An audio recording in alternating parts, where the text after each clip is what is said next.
Hello and welcome to another comparison video of the same model. This time it's the Nissan R35 GT-R from Greenlight and RMZ City.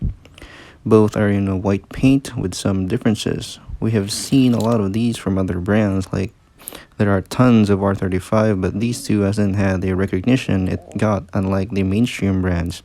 It's not necessarily great, but it's worth a look at. Both have a realistic approach from the proportions and details, nothing fancy or goofy going on.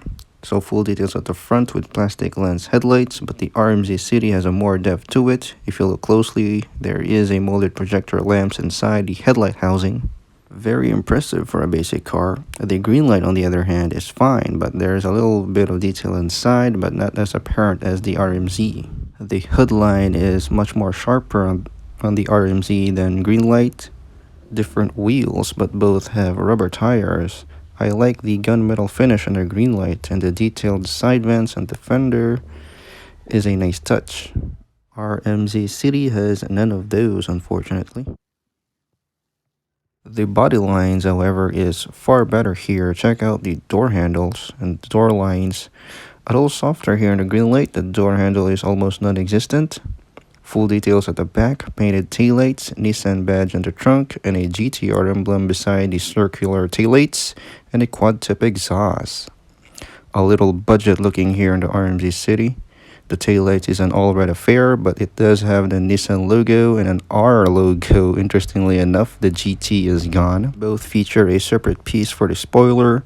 Greenlight has some quality issue. RMZ seems a little better. Metal on metal construction gives it a very solid feel, with two rivets holding it together for Greenlight. Black plastic base underneath, and it feels cheaper here for the RMZ City.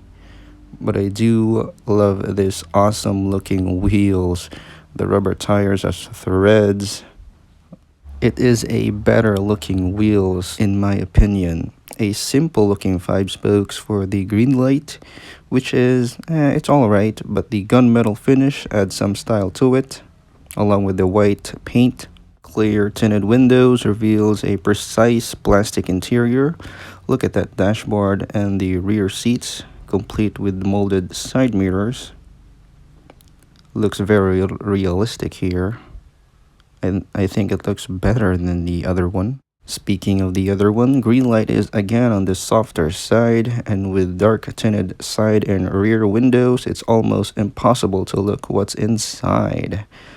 No side mirrors as well, unfortunately. It's very typical for Greenlight, but it's decent enough. Alright, these two are not the best replica of the R35, and with almost cold attention, it's easy to understand why these models are overlooked at. But these are decent models. You can find them at the secondary market for a very cheap price. So between the two, I like the RMZ a little better than Greenlight because of the sharper lines and better looking wheels. So what do you think? Comment down below.